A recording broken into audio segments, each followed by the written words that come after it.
Wasn't Big out at California 3-4 weeks and Snoop never saw him? Snoop never came to smoke nothing with him, but it was a whole lot of love? Come on, man. Shit just don't add up. Not true, Snoop Doggy Doggy Dog. Snoop Lion. That's what you should need to keep your name. Snoop Lion, because you always lying. You know what I mean? Pac was trying to disrespect Nas. It definitely wasn't the way Snoop said it.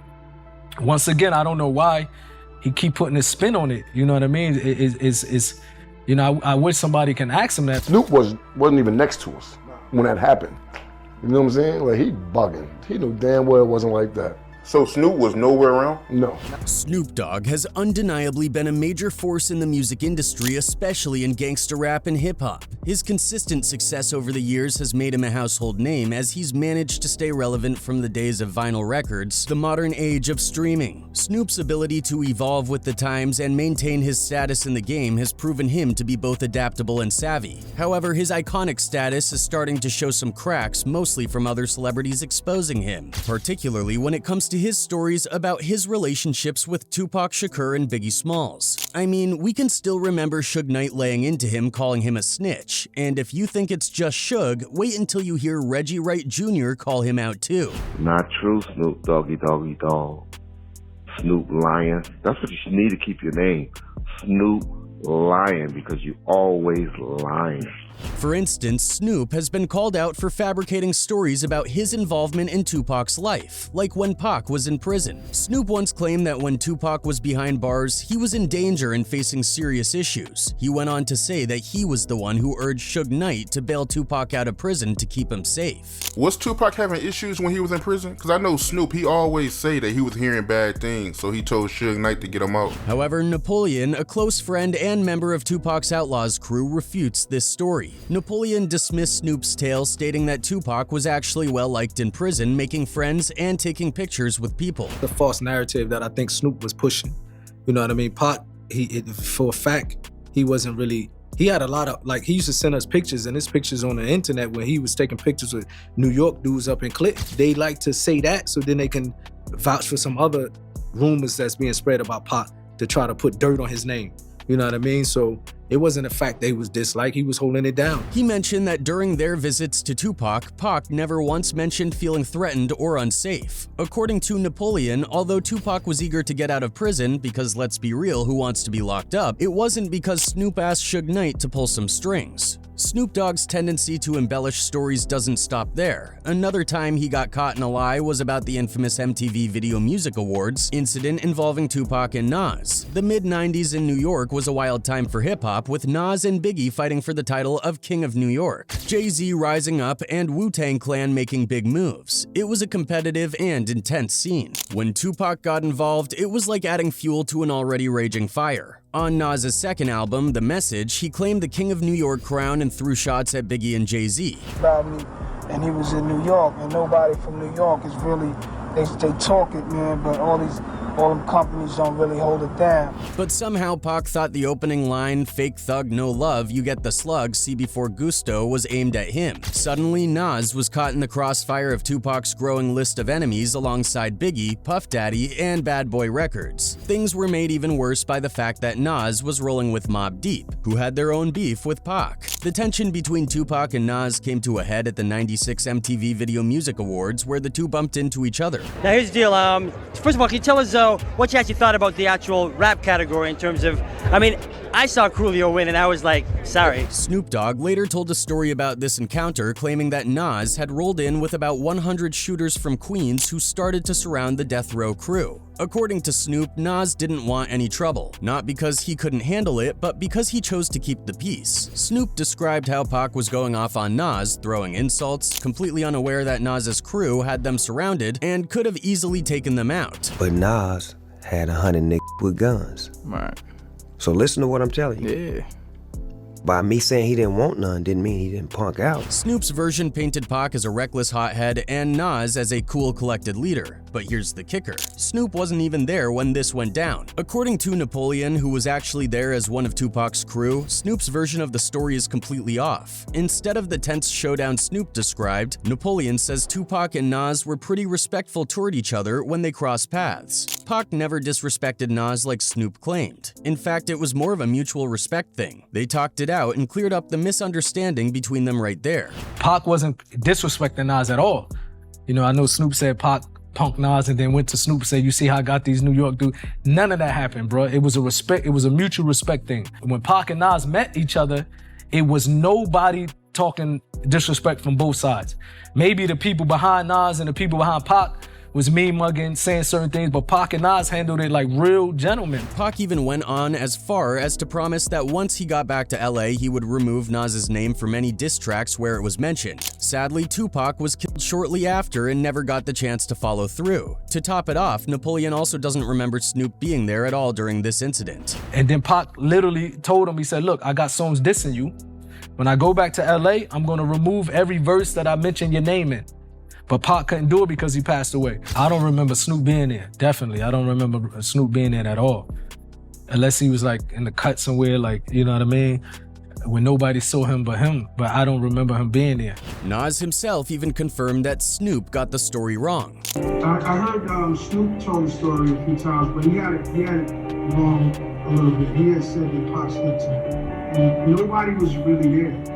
Yeah, we had a great convo, man. But why would Snoop make up a story about Tupac in the first place? Well, it turns out that Snoop and Tupac weren't on the best of terms before Pac's death. After Tupac released Hit 'Em Up, things between them got worse, mainly because Snoop chose to maintain ties with Bad Boy Records, who were Tupac's rivals at the time. The tension really hit its peak when they were all in New York for the '96 MTV Video Music Awards. Snoop skipped out on a rehearsal and recording for a planned appearance with Tupac on Saturday Night Live. Then, during a heated East Coast-West Coast rivalry, Snoop went on local radio stations in New York saying he had nothing but love for Biggie and Puffy. This was a huge slap in the face to Tupac because, as Napoleon mentioned in a recent interview, Tupac and Snoop had just been in the studio recording diss tracks aimed at Biggie and Puffy. After that, things got even more awkward. Snoop has talked about how uncomfortable he felt on the flight back to the West Coast, fearing for his life as tensions between him and Tupac grew. Sadly, Tupac was fatally shot just a few days later, and they never got the chance to patch things up. In a later interview, Snoop recounted his final moments with Tupac on that plane, describing how the vibe was cold and distant.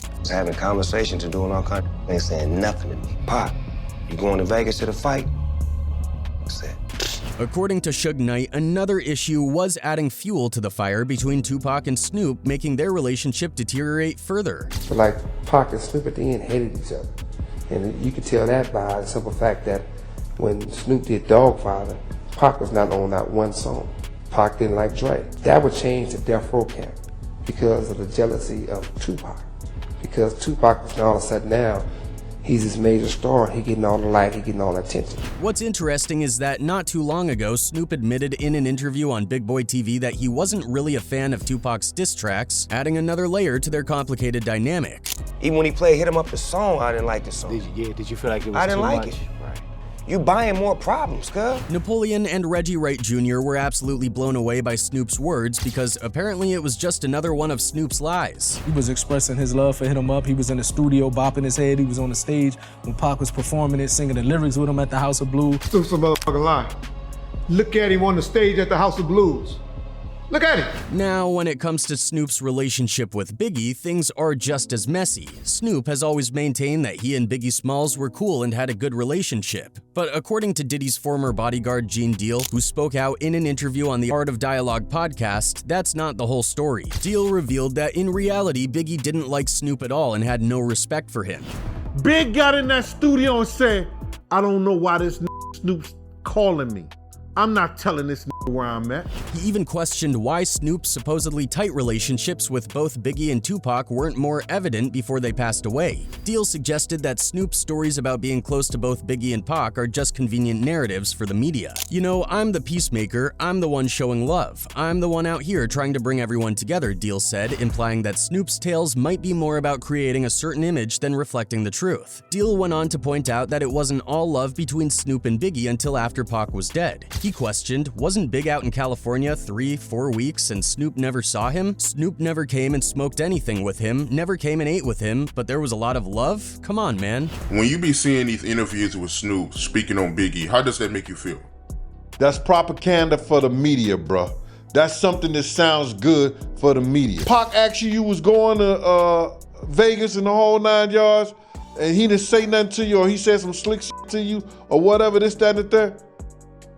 It wasn't all that love until Pac was dead. Since the Notorious B.I.G.'s death in '97, Snoop Dogg has often talked about how much he respected the Brooklyn legend. In a 2018 interview on the Rap Radar podcast, Snoop shared a story about a heartfelt conversation he had with Biggie after Tupac's death. The chat happened after a shooting incident during the filming of the Dog Pound's New York, New York video in Brooklyn. Snoop explained that at the time, he and his crew believed Biggie had something to do with the shooting. However, due to the intense East Coast versus West Coast beef, they decided not to retaliate. But things took a different turn after Tupac died. Snoop later ran into Biggie in Atlanta, and that's when they had a real talk. Snoop recalled, "It's just me and him one-on-one. And he's telling me how much he loved Tupac and that he never wanted him to die. Biggie admitted he was wrong for some of the things he said and did. He was straight up apologizing to me like a man." Snoop went on to explain that he never really blamed Biggie for the shooting incident, stating that was a Dog Pound video, not a Tupac video. And yeah, we got shot at, and it felt like it was coming from Biggie's side, but no one got hit, so we let it slide. After Biggie apologized, we squashed the beef and became friends again.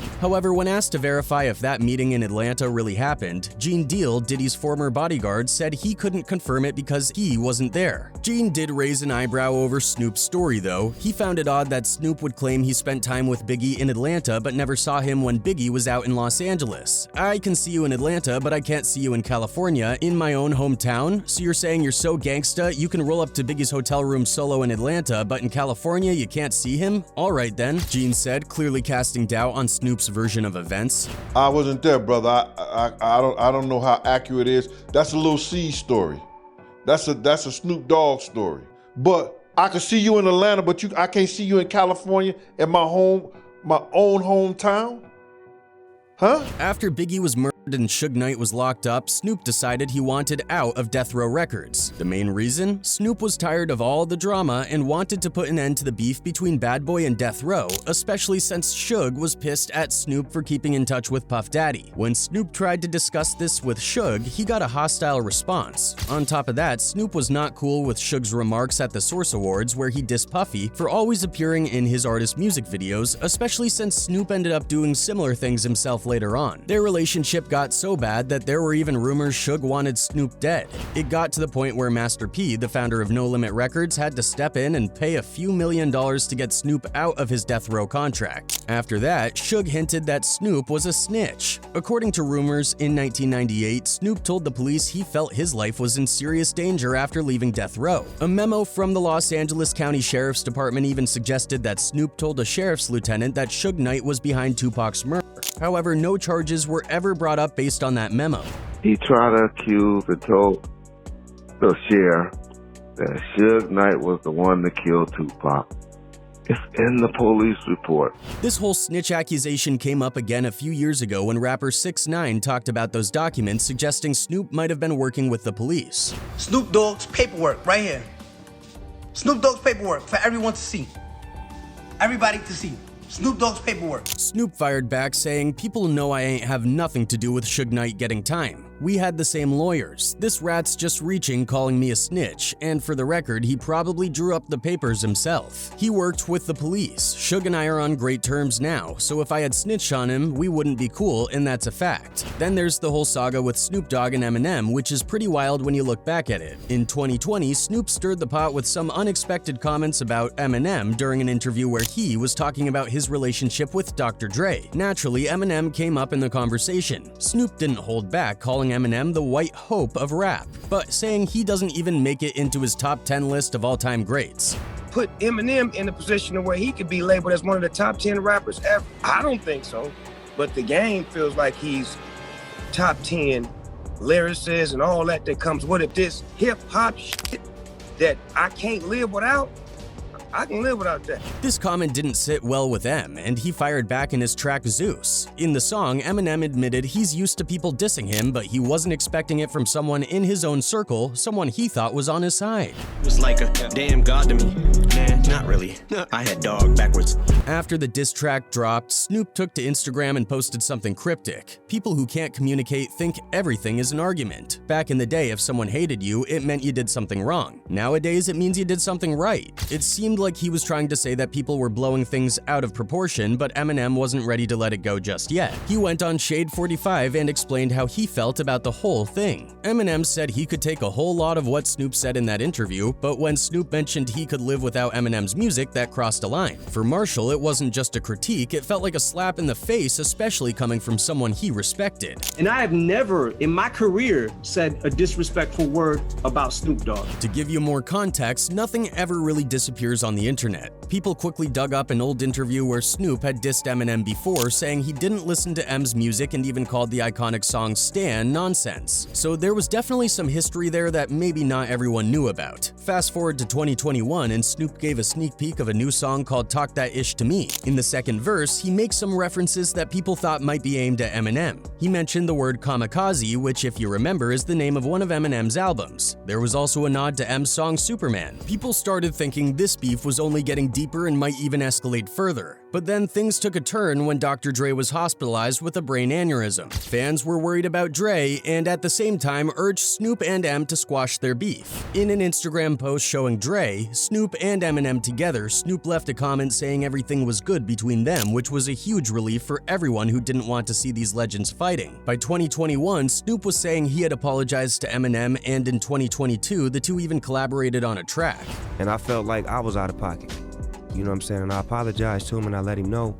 And I'm just better at myself, you know what I'm saying? I make mistakes, I ain't perfect, I'm Snoop Dogg. They also recorded an interview together where they reminisced about their time on the iconic Still DRE music video shoot. Despite all of this, Snoop has a reputation for stirring things up from time to time. Like that one incident where he got caught fabricating a story about helping the director of Training Day film in a Bloods-dominated neighborhood. According to Snoop, he had ordered a blue tracksuit from the wardrobe for the movie. When he arrived on set, he realized it was a Blood neighborhood. So he claimed he asked to speak to the local OG, who coincidentally rolled up in a wheelchair like the one Snoop was using in the film. Snoop said he ended up buying $300 worth of weed from the guy as a peace offering, which supposedly allowed them to continue shooting. But the real story? It was later found out that Snoop Dogg didn't do any of that. In fact, the Bloods attacked him by throwing bottles at his trailer, and it was someone else who stepped in to calm things down while Snoop hid in the trailer, scared. Spice One, the gangsta rap pioneer, recently shared this story during an interview with The Art of Dialogue. He recalled how a group of Bloods who are rivals to the Crips were harassing Snoop on the set of the 2001 movie. Spice One said he was alerted to the gang members throwing bottles at Snoop's movie trailer. After making his way over to the set, he managed to defuse the situation. I'm out in LA and my OG Crip homie hit me up. He was like, Spice, they're at Snoop's trailer. There are some Blood guys over there throwing bottles at his trailer, he recalled. He didn't say Blood guys because, you know, he's not going to say that, but that's what he meant. I was like, oh. So in so many words, he told me to go over there and try to calm them down. They'll listen to you. And I'm thinking in the back of my head, man, they don't know me. Why would they listen to me? But since the OG told me to go, I went.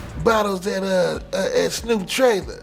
You know, he didn't say Blood, because, you know, he ain't gonna say that, but, you know, that's what he tell me. And I barely understand him, but I got it. I understood him. You know, since the OG nigga said go over there and holler at him and try to, you know, calm him down, because I think they was throwing bottles at the trailer, at Snoop's trailer. When Spice One arrived at the Training Day shoot, just his presence alone was enough to calm the Bloods and stop their attack on Snoop. So I go over there, they see me, and they're like, damn, Blood, that looks like Spice One, Blood. He continued, I'm like, it is me. Y'all got any weed? What's happening? I told them, man, they're saying y'all were throwing bottles at Snoop's trailer and stuff. They're about to call the police. We need to get out of here before they come. And they were like, okay, cool, let's bounce. Nobody wants to deal with the police anyway. So we bounced, walked around the corner and started smoking some weed while waiting for the cops to show up. They drove through, looked around and left. I dapped up the guys, then went to Snoop's trailer and hung out with him for a bit, smoking some weed or whatever. I don't think he even knew what I was there for. I see him and they look at me and he like, damn, blood. He like, that look like Spice One, blood. And I was like, it is me. They saying y'all was throwing bottles at Snoop trailer and shit, man. The motherfucker is about to call the police. We need to get the fuck out of here. You know, they was like, okay, cool, let's bounce the fuck up out. You know, niggas ain't trying to see the Opos anyways. And then there was this commercial Snoop Dogg did about the Crips and the Bloods that really didn't sit well with either gang. They saw it as a major sign of disrespect considering the deep, complicated history and meaning behind their rivalry. Snoop's intentions might have been somewhat good. He wanted to stop the violence and stop black people from K-wording each other like Tupac used to say. But the way he went about it was completely off. And the worst part was that he used the commercial to sell a beer brand, which kind of defeated the whole purpose of his message. Instead of focusing on the serious issue of gang violence, it came off like he was using the gang's struggles to make money. Hold up. Before you shoot me, man, can you remind me why we each other? I know we both barely got education and can't even spell our own name. Sorry. Man, contact your grandma. Tied her hands behind her back. Nigga suck my and then your granddaddy. I'm sorry. I'm sorry about blasting on my. And they showed him physically that they didn't like the stunt he pulled. An example happened when Snoop Dogg's Funko Pop store in Inglewood got vandalized by the Bloods. Last year, Snoop Dogg opened his store in January selling Funko Pop and gold figurines based on his life and career. The Dogghouse was created after a partnership between Funko Pop and Snoop was announced. Before the grand opening, Snoop was really excited about the venture. He said, "This new store stays true to who I am as an entrepreneur and rapper." He added, "I can't wait for my fans to experience, touch, and feel it. Once you see it, it's like no other thing in the world. The Dogghouse will blow your mind." Everything seemed great at first, but a few months after the store opened, it got vandalized. The store features a mural of Snoop outside wearing one of his signature all-blue outfits, which is a nod to his affiliation with the Crips. In photos shared on social media, you could see that vandals had spray painted over Snoop's blue outfit with red paint, which is the color of the Bloods, the Crips' rival gang. The vandals also tagged the wall next to Snoop's mural with anti-Crips messages, including CK, which stands for Crips Killer. Snoop Dogg is definitely still respected in the hip-hop community, but all these little missteps are starting to make people question that respect.